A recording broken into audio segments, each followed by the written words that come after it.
ಎಲ್ಲರಿಗೂ ನಮಸ್ಕಾರ. Welcome back to my YouTube channel. So ಇವತ್ತಿನ ಮೋಟಿವೇಶ್ನಲ್ ವಿಡಿಯೋ ಬಂದು ನಮಗೆ ಗೌರವವನ್ನು ಕೊಡುವ ಹಾಗೆ ಯಾವ ಥರ ಮಾಡಬೇಕು ಅನ್ನೋದು ಇವತ್ತಿನ ಒಂದು ಮೋಟಿವೇಶ್ನಲ್ ವಿಡಿಯೋ ಆಗಿದೆ. ಯಾರೋ ಇದನ್ನು ಓನ್ ಆಗಿ ತಗೋಬೇಡಿ, ಅಂದರೆ ಸ್ವಂತ ನಿಮಗೆ ಅಂತ ತಗೋಬೇಡಿ. ಯಾಕಂತಂದರೆ ಇದು ಒಂದು ಮೋಟಿವೇಶ್ನಲ್ ವಿಡಿಯೋ, ಎಲ್ರಿಗೂ ಅಪ್ಲೈ ಆಗುತ್ತೆ. ಸೊ ಕೆಲವೊಂದಿಷ್ಟು ಟಿಪ್ಸ್ಗಳು ಇದೆ, ಅದನ್ನು ಫಾಲೋ ಮಾಡಿ. ಯಾಕಂತಂದರೆ ಜೀವನದಲ್ಲಿ ಗೌರವ ಅನ್ನೋದು ತುಂಬ ಒಂದು ವ್ಯಾಲ್ಯೂಯೇಬಲ್ ವರ್ಡ್ ಆಗಿದೆ. ಅದನ್ನು ನಾವು ತಗೋಬೇಕು ಅಂದರೆ ಯಾವ ಥರ ಮಾಡಬೇಕು, ಮತ್ತು ಒಂದಿಷ್ಟು ಜನ ನಮಗೆ ಗೌರವವನ್ನು ಕೊಡಲ್ಲ, ಅದನ್ನೇ ಯಾವ ಥರ ತಗೋಬೇಕು ಅನ್ನೋದನ್ನು ಈ ವಿಡಿಯೋ ಒಂದು ಮುಖ್ಯ ಉದ್ದೇಶ ಆಗಿದೆ.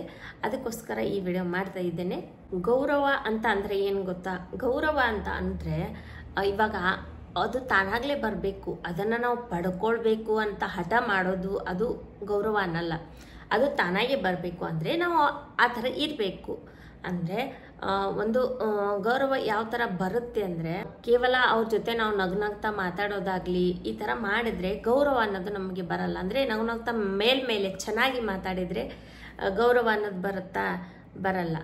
ಅವರ ಒಂದು ಅಭಿಪ್ರಾಯಗಳಿಗೆ ನಾವು ಬೆಲೆ ಕೊಡಬೇಕು, ಮತ್ತು ಅವರ ಒಂದು ವ್ಯಕ್ತಿತ್ವ ಏನಿದೆ ಅದಕ್ಕೆ ನಾವು ಬೆಲೆ ಕೊಟ್ಟರೆ ಗೌರವ ಅನ್ನೋದು ಬರುತ್ತೆ. ಮತ್ತು ಅವರ ಒಂದು ಅಸ್ತಿತ್ವವನ್ನು ನಾವು ಒಪ್ಕೋಬೇಕಾಗತ್ತೆ. ಇಲ್ಲಿ ಯಾವ ಥರ ಅಂದರೆ, ಅವರು ಬಡವರು ಇರಲಿ ಶ್ರೀಮಂತರು ಇರಲಿ, ಅವರ ಒಂದು ಏನೋ ಕ್ಯಾರೆಕ್ಟರ್ ಇದೆನೋ ಅದನ್ನು ನಾವು ಎಕ್ಸೆಪ್ಟ್ ಮಾಡಬೇಕಾಗುತ್ತೆ. ಒಳ್ಳೆಯವರು ಎಷ್ಟೋ ಜನ ಇರ್ತಾರೆ, ಬಟ್ ಅವ್ರ ಹತ್ರ ದುಡ್ಡು ಇರಲ್ಲ, ಬಡವರು ಇರ್ತಾರೆ.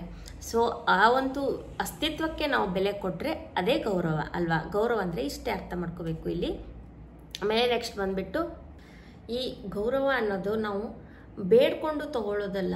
ಅದು ಬೇಡ್ಕೊಂಡು ತಗೊಂಡ್ರೆ ಗೌರವ ಆಗಲ್ಲ. ಅದು ಯಾವ ಥರ ಬರಬೇಕು ಅಂದರೆ, ಅದು ನಮ್ಮೇಲೇ ಡಿಫ್ರೆಂಟ್ ಆಗಿರುತ್ತೆ. ಗೌರವ ಅನ್ನೋದು ಯಾವ ಥರ ಇದೆ ಅಂತ ಹೇಳಿಬಿಟ್ಟು ಅದನ್ನು ನಾವು ಕಷ್ಟಪಟ್ಟು ಗಳಿಸ್ಬೇಕು. ಗೌರವ ಅನ್ನೋದು ಈಸಿಯಾಗಿ ಸಿಕ್ಬಿಡಲ್ಲ. ದುಡ್ಡು ಕೊಟ್ಟರು, ಆಮೇಲೆ ಒಂದು 4 ಚೆನ್ನಾಗಿ ಮಾತಾಡಿದರೆ ಆ ಥರ ಎಲ್ಲ ಮಾಡಿದರೆ ಗೌರವ ಅನ್ನೋದು ಬರಲ್ಲ. ಅದನ್ನು ನಾವು ಕಷ್ಟಪಟ್ಟು ಗಳಿಸಿದರೆ ಮಾತ್ರ ಗೌರವ ಬರುತ್ತೆ. ಈಗ ಆಸ್ತಿ ಅಂತಸ್ತು ಅನ್ನೋದು ನಾವು ಎಷ್ಟು ಕಷ್ಟಪಟ್ಟು ಗಳಿಸ್ತೀವಿ ಅಲ್ವಾ?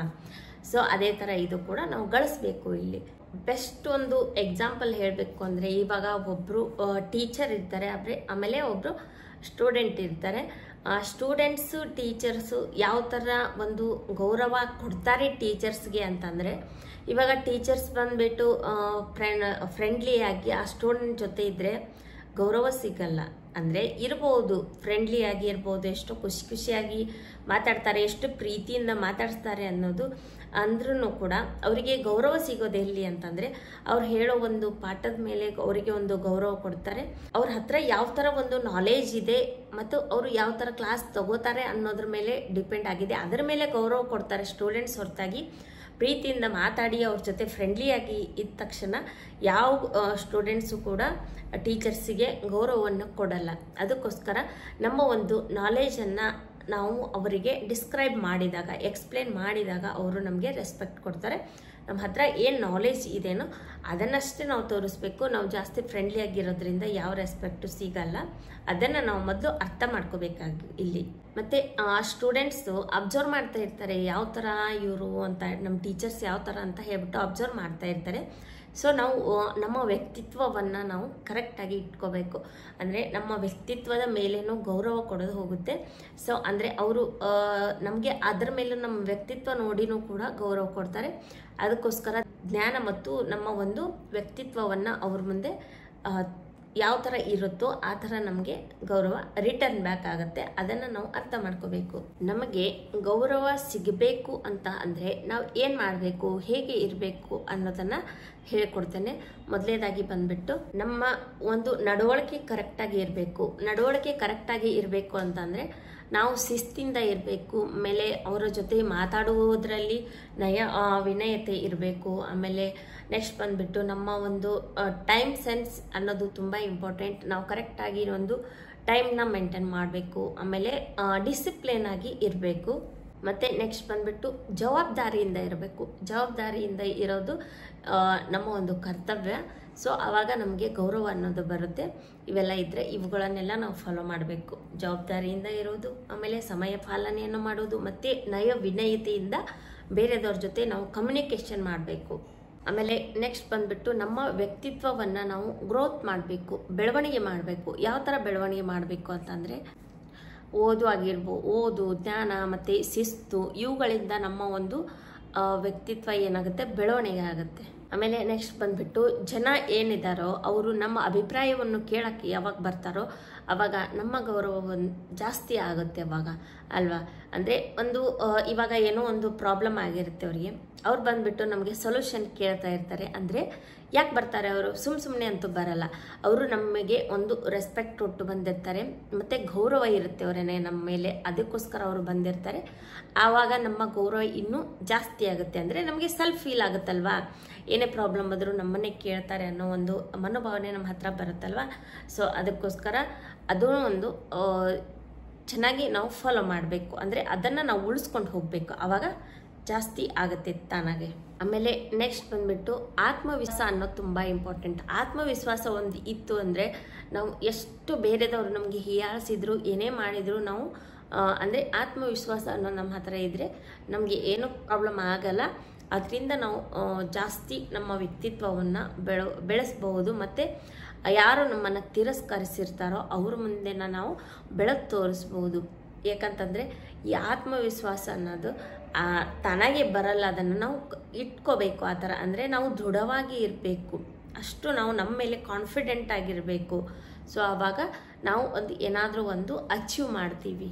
ಯಾರೋ ನಮ್ಮನ್ನು ತಿರಸ್ಕಾರ ಮಾಡಿದ್ರು ಕೂಡ ಈ ಆತ್ಮವಿಶ್ವಾಸ ಅನ್ನೋದು ನಮ್ಮ ಹತ್ರ ಸ್ಟ್ರಾಂಗ್ ಆಗಿ ಇದ್ದರೆ ಅವರು ಕೂಡ ಒಂದಿನ ನಮ್ಮ ಹತ್ರ ಬಂದೇ ಬರ್ತಾರೆ ಮತ್ತು ನಮ್ಮನ್ನು ಎಕ್ಸೆಪ್ಟ್ ಕೂಡ ಮಾಡ್ತಾರೆ. ಅದಕ್ಕೋಸ್ಕರ ಆತ್ಮವಿಶ್ವಾಸ ಅನ್ನೋದನ್ನು ನಾವು ಬೆಳೆಸ್ಕೋಬೇಕು. ಆಮೇಲೆ ನೆಕ್ಸ್ಟ್ ಇನ್ನೂ ಕೆಲವೊಂದು ಜನ ಹೆಂಗಿರ್ತಾರಂದರೆ ಅವರು ಒಂದು ಕ್ಯಾರೆಕ್ಟ್ರೇ ಒಂಥರ ಡಿಫ್ರೆಂಟ್ ಆಗಿರುತ್ತೆ ಅವರಿಗೆ. ಅವರು ಬೇರೆದವ್ರಿಗೆ ಗೌರವ ಕೊಡಲ್ಲ. ಅಂದರೆ ಮೊದಲಿಂದನೂ ಹಾಗೇ ಇರ್ತಾರೆ ಅವರು. ಅಂದರೆ ಏನೇ ಒಂದು ನಾವು ಕೇಳಿದ್ರೆ ಹಾಂ ಓಕೆ ಆಯಿತು ಇಷ್ಟೇ ಮಾತು ಹೇಳ್ತಾರೆ. ಅವರು ಅಹಂಕಾರ ಇದೆ ಅಂತ ಅವರಿಗೆ ಅನ್ಕೋಬಾರ್ದು ನಾವು ಅಲ್ವಾ. ಯಾಕೆಂತಂದರೆ ಅವ್ರ ಕ್ಯಾರೆಕ್ಟರ್ ಹಾಗೆ ಇರುತ್ತೆ, ಅವರೇನು ಮಾಡೋಕ್ಕಾಗಲ್ಲ. ಸೊ ಅದಕ್ಕೋಸ್ಕರ ನಾವು ತಾಳ್ಮೆಯಿಂದ ಇರಬೇಕು. ಯಾಕಂತಂದರೆ ತಲೆ ಕೆಡಿಸ್ಕೋಬಾರ್ದು ನಾವು. ಅಯ್ಯೋ ಇವರು ನನಗೆ ರೆಸ್ಪೆಕ್ಟ್ ಕೊಟ್ಟು ಮಾತಾಡಿಲ್ಲ ಅಂತ ಹೇಳಿಬಿಟ್ಟು ನಾವು ತಲೆ ಕೆಡಿಸ್ಕೋಬಾರ್ದು. ಯಾಕಂದರೆ ಅವರು ಇರೋದೇ ಹಾಗೆ ಇರ್ತಾರೆ, ಅದಕ್ಕೆ ನಾವು ಏನೂ ಮಾಡೋಕ್ಕಾಗಲ್ಲ. ಸೊ ಸ್ವಲ್ಪ ದಿನ ನಾವು ವೇಟ್ ಮಾಡಬೇಕು. ಒಂದಲ್ಲ ಒಂದಿನ ಅವರಿಗೂ ಆ ಥರ ಅನ್ಬೇಕು, ನಾವು ಅಂತ ರೆಸ್ಪೆಕ್ಟ್ ಕೊಡಬೇಕು ಅಂತ ಅನ್ನಿಸ್ಬಹುದು. ಸೊ ಅಂಥವ್ರಿಗೆ ನಾವು ತಲೆ ಕೆಡಿಸ್ಕೋಬಾರ್ದು. ಅಂದರೆ ಅವರಿಗೆ ನಾವು ರಿಯಾಕ್ಷನ್ ಮಾಡಬಾರ್ದು. ಆ ಥರ ಮಾತಾಡಿದರೆ ನಾವು ಜೋರಾಗಿ ರಿಯಾಕ್ಷನ್ ಮಾಡಬಾರ್ದು. ಯಾವ ಥರ ಇದನ್ನು ಸಾಲ್ವ್ ಮಾಡಬೇಕು ಅಂದರೆ ನಾವು ನಮ್ಮ ಮಾತಿನಲ್ಲಿನೇ ಇದೆ ಅವರಿಗೆ ಯಾವ ಥರ ನಾವು ಚೇಂಜ್ ಮಾಡಬೇಕು ಅದನ್ನು ನಾವು ತಿಳ್ಕೊಂಡು ಚೇಂಜ್ ಮಾಡಬೇಕು. ಅವರಿಗೆ ಜೋರಿಂದ ನಾವು ಜೋರು ಮಾಡೋದಲ್ಲ, ಯಾಕಂದರೆ ಅದು ಅವ್ರ ಕ್ಯಾರೆಕ್ಟರ್. ನಾವು ಜೋರು ಮಾಡೋದ್ರಿಂದ ಅವ್ರು ಚೇಂಜ್ ಆಗ್ತಾರೆ ಅಂತ ಇಲ್ಲ, ಆದರೂ ಆಗ್ಬೋದು, ಆಗದೇನೂ ಇರ್ಬೋದು. ಅದನ್ನೇ ನಾವು ಅವರಿಗೆ ಒಂದು ಬೇರೆ ವೇನಲ್ಲಿ ಹೋಗಿ ಹೇಳಿದರೆ ಅವರು ಅರ್ಥ ಮಾಡ್ಕೋಬಹುದು. ನನಗೆ ಇದರ ರಿಯಾಕ್ಷನ್ ಯಾವ ಥರ ಅನಿಸುತ್ತೆ ಅಂದರೆ ಸ್ವಲ್ಪ ದಿನ ನೋಡಬೇಕು ಅವ್ರು ಯಾವ ಥರ ಇರ್ತಾರೋ ನಮ್ಮ ಜೊತೆ. ನಾವು ಅಷ್ಟಕ್ಕಷ್ಟೇ ಇರಬೇಕು, ಜಾಸ್ತಿ ಏನೋ ಇದು ಮಾಡಬಾರ್ದು ಅವ್ರಿಗೆ. ಅಂದರೆ ಸಡನ್ನಾಗಿ ರಿಯಾಕ್ಟ್ ಮಾಡಬಾರ್ದು. ಓಕೆ ಅಂತ ನಾವು ರೆಸ್ಪೆಕ್ಟ್ ಕೊಡಬೇಕು. ನಮಗೆ ರೆಸ್ಪೆಕ್ಟೇ ಸಿಗಲಿಲ್ಲ ಅವ್ರ ಕಡೆಯಿಂದ ಅಂತ ಅಂದರೆ ಅವರನ್ನು ಅಷ್ಟಕ್ಕೆ ಬಿಟ್ಟು ಬಿಡೋದು ಒಳ್ಳೆಯದು ಅಂತ ಅನಿಸುತ್ತೆ. ಯಾಕಂದರೆ ನಿಮಗೆ ಗೌರವ ಇಂಪಾರ್ಟೆಂಟ್ ಆಗಿದ್ದರೆ ನೀವು ಆ ಕೆಲಸ ಮಾಡಲೇಬೇಕು. ಸೊ ಅದಕ್ಕೋಸ್ಕರ ಅವರ ಒಂದು ಕ್ಯಾರೆಕ್ಟರ್ಗೆ ರಿಯಾಕ್ಟ್ ಮಾಡದೆ ಒಂದು ಸ್ವಲ್ಪ ದಿನ ಕಾದು ನೋಡಿ, ಆಮೇಲೆ ನಿಮಗೆ ಹೇಗೆ ಅನಿಸುತ್ತೋ ಹಾಗೆ ಮಾಡಿ. ಆದರೆ ಅಹಂಕಾರಿಗಳಂತ ಅನ್ಕೋಬೇಡಿ, ಅದವರ ಒಂದು ಹುಟ್ಟು ಗುಣ ಇರುತ್ತೆ. ಅದಕ್ಕೋಸ್ಕರ ನಾವು ಅದೊಂದು ಫಾಲೋ ಮಾಡಬೇಕು. ಮತ್ತು ಅಂದರೆ ನಾವು ಏನೋ ಒಂದು ಕೆಲಸ ಮಾಡಿ ಒಂದು ಸಾಧನೆ ಮಾಡಿಬಿಟ್ಟು ನಾವು ಗೌರವವನ್ನು ಆ ಥರನೂ ಗಳಿಸ್ಕೋಬೋದು. ಅಂದರೆ ಟಾಕ್ ಲೆಸ್ ಡೂ ಮೋರ್ ಅಂತ ಹೇಳ್ತಾರೆ. ಅಂದರೆ ಕಡಿಮೆ ಮಾತಾಡಿ ಕೆಲಸ ಜಾಸ್ತಿ ಮಾಡಿ ಸಾಧನೆ ಮಾಡಿ ನಮ್ಮ ಒಂದು ಗೌರವವನ್ನು ನಾವು ಹೆಚ್ಚಿಸ್ಕೊಳ್ಬೇಕು.